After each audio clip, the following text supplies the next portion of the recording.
Olá, quem você está esperando? A salvação em Cristo Jesus ou você está esperando o anticristo? Por que eu estou falando isso? Porque existem muitos crentes por aí, nesse Brasil afora e no mundo, que não estão esperando a redenção em Cristo Jesus, a salvação. Eles estão esperando o anticristo e a sua obra, o seu trabalho, esperando o anticristo e a grande tribulação. Mas o que eu quero dizer é que crentes verdadeiros, aqueles crentes que servem a Deus de verdade, conhecem a palavra, eles não estão esperando a vinda do anticristo. Eles não estão esperando a tribulação. Eles estão aguardando o Cristo redimido. E um crente que realmente é ligado em Deus, ele não anda com medo das coisas, assustado, assombrado com o que poderá vir. Salmo 112, versículo 7 diz: Ele não temerá, ele não terá medo de más notícias, porque o seu coração confia inteiramente no Senhor. E até porque ele não anda por vista, mas ele anda por fé, de acordo com a Bíblia Sagrada. Porque nós vivemos por fé e não pelo que vemos. Segunda de Coríntios, capítulo 5, versículo 7. Mas existe aqueles crentes agorentos, aqueles crentes que ficam na expectativa da desgraça, do caos, do sofrimento, enfim. Como se isso fosse uma promessa para a igreja redimida, uma promessa para os salvos, mas isso não é uma promessa para os salvos. É verdade, é bíblico que o caos virá, sem dúvida. Não adianta fugir, não adianta correr, o caos virá ao mundo. Mas para quem é o caos? O caos, meus amados, de acordo com o texto sagrado, o caos virá sem dúvida, mas para castigar os povos ímpios, as nações ímpias, para castigar Israel apostata. E muitos falam assim: ah, eu sei, a Bíblia diz que no fim dos tempos a igreja tem que correr para a montanha. Isso é fake news. Não tem lugar nenhum dizendo que a igreja redimida vai ter que fugir para as montanhas. Então, quem é que vai fugir para as montanhas? A Bíblia diz que não é todo mundo, não é todo mundo por aí que tem que fugir para as montanhas. Não tem uma profecia de que as pessoas do mundo inteiro precisam fugir para as montanhas durante a tribulação. A Bíblia diz que tem que fugir para as montanhas é o povo judeu, ou, quem sabe, alguns outros que tiverem se convertido na época, eles terão que fugir para as montanhas. E quem é que vai ter que fugir para as montanhas? Todas as cidades, todos os povos? Não, meus amados. Quem tem que fugir para a montanha é só o povo que está na Judéia, o povo que mora na Judéia e em Jerusalém. A Bíblia diz isso claramente. Se você vê o Evangelho de Lucas, capítulo 21, versículo 21, o Evangelho de Marcos 13, versículo 14, você vai encontrar o texto dizendo: quem estiver na Judéia, não diz quem estiver no Brasil, quem estiver no Japão, quem estiver na China, não. Quem estiver na Judéia, fuja para as montanhas, fuja para os montes. E quem estiver na cidade, que cidade? Todo mundo sabe que cidade é essa, cidade de Jerusalém. Então, quem estiver na cidade, saia. E outra coisa, esses pregadores do caos, esses profetas do caos, dizem também que, além de você fugir para as montanhas, você pode fugir também para a roça, sumir para a roça, comprar um sítio, esconder no sítio. Isso é outra mentira, isso é outro fake news. O próprio texto que nós acabamos de citar aí diz: e quem estiver no campo, quer dizer, na roça, não volte para a cidade. Veja bem. Então não é para fugir. Se você já estiver lá na roça, se você estiver na roça, você não precisa de fugir, ué. Por que você vai fugir? Hum, Entendi, entendi. Então é quem estiver na Judéia e em Jerusalém, certo? E se a pessoa já estiver no campo, nesse caso aí, não precisa voltar para a cidade. E nesse caso não é qualquer cidade, é a cidade de Jerusalém. Outras pessoas falam assim: ah, vai ter uma guerra e as pessoas vão ter que morar em caverna e tudo. Não, mas isso aí a Bíblia diz que é no final da tribulação. Apocalipse capítulo 6, versículo 15 a 16, fala que no final da tribulação, muitas pessoas vão tentar esconder em cavernas, que nós chamamos hoje de bunkers, nesse lugar aí preparado, enfim.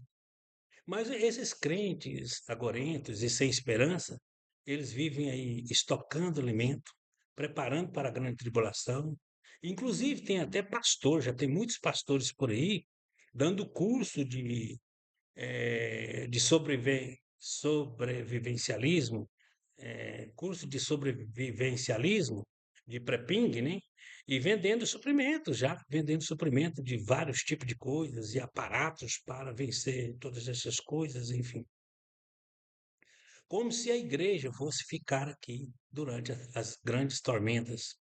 E muitos crentes já estão indo morar nas montanhas, ou seja, são crentes que estão esperando não a redenção, a salvação em Cristo, mas eles estão esperando o anticristo e não Cristo.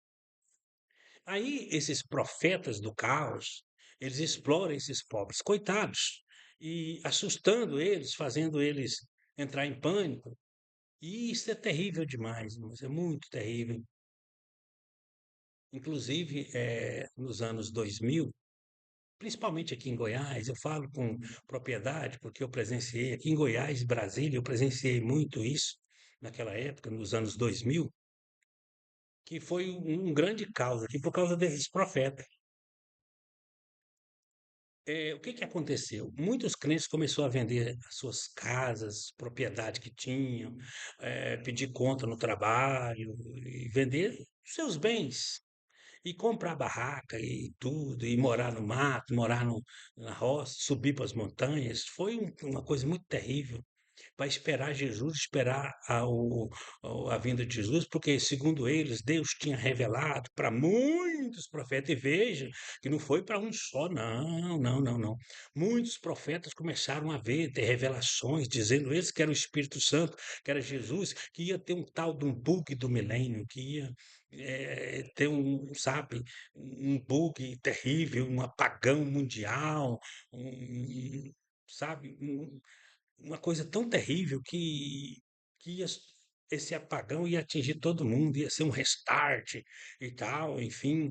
E esse bug do milênio e esse arrebatamento que foi tão revelado por vários profetas, por Jesus Cristo, não aconteceu. Mas o que mais me dói, que me chama a atenção, é que nenhum desses profetas mentirosos, enganadores, não voltou atrás. Eles não se redimiram disso, não falou, olha, foi uma mentira, ou eu estava errado, ou foi o diabo. Não, não, não, não, eles não voltaram atrás. Eles não se retrataram, eles não pediu desculpa. Inclusive lá em Brasília, um pastor, ele foi um dos absurdos. Ele conseguiu eh, comover e levar, enganar toda a igreja. A igreja vendeu os seus bens, os irmãos, os membros da igreja, pediu conta no trabalho e subiu todo mundo para a montanha, para a montanha. E a maioria pegou esse dinheiro e vendeu. A maioria pegou o dinheiro que tinha vendido, que tinha adquirido vendendo as suas coisas e comprou folhetos, coisas, e um monte de trem, fizeram um monte de coisa. Antes de ir para a montanha, eles pegaram e investiram em várias coisas, em programas de rádio, tanta coisa, e gastaram muito dinheiro mesmo, diz que evangelizar. E, enfim, e aí, enfim, subiram todo mundo para o monte, a igreja em peso, junto com o pastor. E ficaram muito decepcionados, porque o, entrou o ano 2000 e não aconteceu nada, e enfim, e teve gente que entrou em depressão, outros chegou a ser internado depois disso, e teve pessoas que ficou fraco da cabeça. E esse pastor nunca pediu desculpa, nunca se retratou disso. Aqui em Goiás, numa cidade chamada São Luís do Norte, tinha um homem lá que disse que Deus revelou para ele, o Espírito Santo mostrou para ele que o mundo ia acabar por aquele, por aqueles dias ali e tal, falou que o mundo ia acabar e que ia acabar com água, igual no dilúvio. E ele construiu um barco. Todo mundo conhece a história lá em São Luís, é uma história antiga, não tão antiga assim, mas real, que deu reportagem na época, inclusive. Ele construiu um barco lá e tudo, e ele morava dentro desse barco com a família. E ele tinha um, não vou entrar em muitos detalhes, mas era um tanto de coisa que ele inventava e tal, enfim. Mas o que que aconteceu com esse homem lá que fez um barco?